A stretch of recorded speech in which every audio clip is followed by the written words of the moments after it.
Good morning, guys. So, I wanted to talk today about something that I've actually experienced um, just yesterday, and I was actually quite upset for most of the day. I like to call myself quite aware um, and educated on emotional intelligence. Um, but there were like four scenarios that my husband actually did or acted on, not badly. I took them superbly personally. And I suppose this is just, when you have expectations and you think that somebody should be thinking slightly differently or would be growing through a process, and your expectations are not met, and mine were not met. So the first scenario is my husband and my oldest daughter. They've had a couple of um, arguments, fights, and they're traveling a path now that they're struggling to find closure on. So they're unable to communicate with each other or tolerate each other's presence, beings, even existence in life at the moment. And it hurts me. It does hurt me. But she's my daughter from our first marriage. She's got her own mind. I understand her, mother to daughter, to a degree. Yes, I've also been hurt by things that have happened in the past, but I don't hold grudges. And I don't blur lines. So, when there's a scenario, that's an isolated incident, and we will get to it and we'll clear it up when the time is right, in my mind. And, when you don't tolerate a person, their voice becomes irritating or something becomes irritating. I was talking to her on the phone the other day, and her voice was coming through the phone, and I suppose it was irritating my husband. When I was finished the conversation, went in through to the bedroom, and the doors were closed and the bathroom doors closed and everything's closed up, which is not normally done. And I'm like, why? I can't take the sound of her voice. And I felt quite hurt by this. So that was the first thing. But I kind of like let it go. But it's not so easy always. You kind of want your people to enjoy each other. So I kind of put it in a little bottle, I suppose. And I kind of forgot about it. No, I didn't forget about it because I actually was upset when I woke up in the morning again. So this one was bugging me. Then the next thing was stirring my coffee the next morning, and the spoon in the cup going ting ting ting can drive him completely crazy. All right, his anxiety goes through the roof, and he's like taking strain. And coming from the way I think and what I'm trying to achieve with foundational development, I said to him, well, this is where the chaos that you feel, like the ting ting on the cup, that creates a stress in your life, is where you need to breathe and not let it affect you. And in my mind, I'm going, why must I change the way I'm stirring the cup and tiptoe on eggshells just to calm his environment, his outside world? I'm like, really? It's not okay. So that was number two. Then we had leftover food, and he didn't want to take it because it looked funny for lunch. And I'm thinking, okay, well, if there's no bread to make sandwiches and that's the food that we have, like, turn your nose up to my food. Really? So that was number three. And so by the end of the morning, there was a number four, and I can't think of it right now. I actually had a very upset day. So I woke up upset. I traveled my day upset, thinking about these, and they kind of like consumed my mind to a point where I actually couldn't cope. I had to come home after dropping my son at school, and I got back into bed and I actually went to sleep. So I'm not sure if it's because I woke up tired because I was emotionally upset, or if I was just having a tired day. But anyway, I just gave into my body and I said, all right, I don't have any deadlines, I've got nowhere to go, I'm going to go and sleep. So I did. Woke up and I got on with my day. And as the day went, I was processing and processing and processing. Eventually I was mopping the floors and washing the dishes, doing all the things I need to do. And I didn't want to take it up with my husband because of the fact that it was my reaction, my expectation of his likes, dislikes, and intolerances. And I suppose I try and weigh things up a lot as we go through life, all right? I don't like attacking a person just because he's upset by something I did or they're upset by what I've said or done. I also have my reactions that I need to process. And in my own processing, I kind of realized that I cannot change how another person thinks, feels, or is about their outside world or what's going on. We also cannot tiptoe on eggshells to please other people all the time. Life is happening, chaos is happening, it's coming into our world.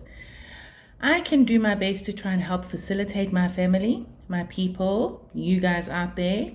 But it's not up to me to expect how you are going to understand, interpret, or process what you are going through. Everybody has their own journey. Everybody has their own anxieties to work through, their own upsets.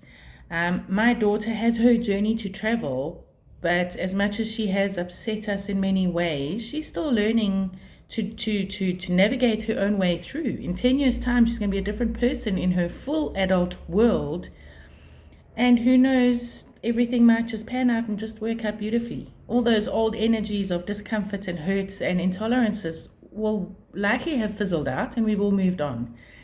So, I just wanted to share that I am too human. I also feel my hurts and unhappinesses and the expectations that we expect from other people to also grow through processes.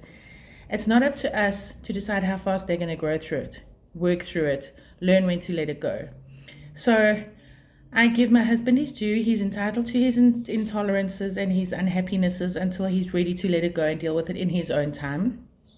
I too am working through a lot of stuff where I must not expect the world to turn at the pace I expect it to turn.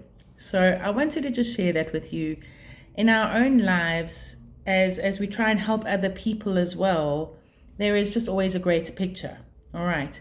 And part of why I'm sharing this with you is I also listen to other people to gain insight into my growth and my processes. And one of the ladies I listen to, she's actually very, very young, funny enough, a lot younger than me, but she channels, and the way that she experiences a lot of how I understand my thinking, she actually explains, and she was actually explaining the very thing about my emotional ability to break down what I'm going through, what another person's going through, what another person's going through. So I feel that I do have a strength in breaking down, as difficult as it is sometimes, especially when it's yourself that you're working on. That's where you need to grow, or that's where, we can try and make changes and try and change our perceptions, change how we're seeing what other people are going through, how you yourself are going through. And my intentions with foundational development is to help you do the same. So what I do for myself is what I'm trying to help other people to achieve out there, and to just make the path that feels so bumpy, itchy, scratchy, intolerable, that we all have a line that we just will not tolerate. However, these do change. And this is where the foundations are going to shift, shuffle, and become different, stronger. And in creating the steps going through, we bring the people with us that we work with and that we grow with. And they come into our lives to trigger us, to challenge us, to bring our emotions up to the surface, to encourage us to work on what we are working on. And also, our emotions come to the surface to test, to see, are we in a position to move beyond where we're at? So when you are triggered, when an emotion comes up in your life, are you going to have that all fall down collapse? Are you going to start shouting and screaming because the person is reacting a certain way to how you did, said, or acted? Are you going to take them to task? Are you going to speak to them nicely? Is it worth speaking to them? I'm at a point now where it's kind of, sometimes you don't actually have to take another person to task. You can say nicely, this is how I feel about it, and actually, I'm not going to stop stirring the cup that way to please your outside world. You also need to find a way to breathe away the frustrations that are on your outside world, work with your inside world to gain strength. Tiptoeing on eggshells around other people is not something I actually tolerate. Why do we need to tiptoe? However, there is a line where intolerances can drive a person completely crazy, and you do need to understand that some people are way more sensitive and some are working through stuff. So depending where you are in your journey with a person, with the people in your lives, you can meet them halfway. You don't have to tiptoe on eggshells constantly to please them the whole time.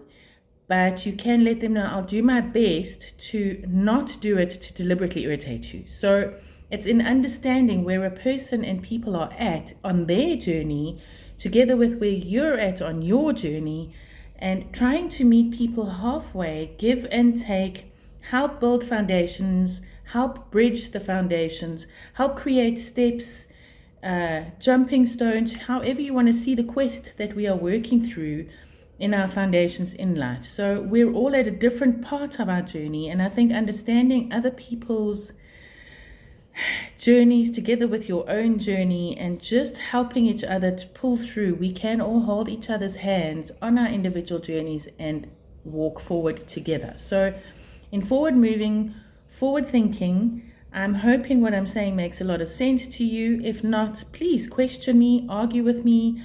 I would love any kind of interaction to create understanding so that we can actually all start moving forward, have conversations, healthy conversations, conflict management in a smoother path forward. Not quite sure how to say that. But yeah, I'd like to file off the edges and help people to grow and become the people that they actually want to be, the people that they see themselves to be, feel themselves to be, and help each other travel on our journey. So livesmartfd@gmail.com. Please communicate with me, share with me. Let's help each other move forward, person to person, group to group, community to community, community in unity, and us walking this earth, make it a much more peaceful place to live in.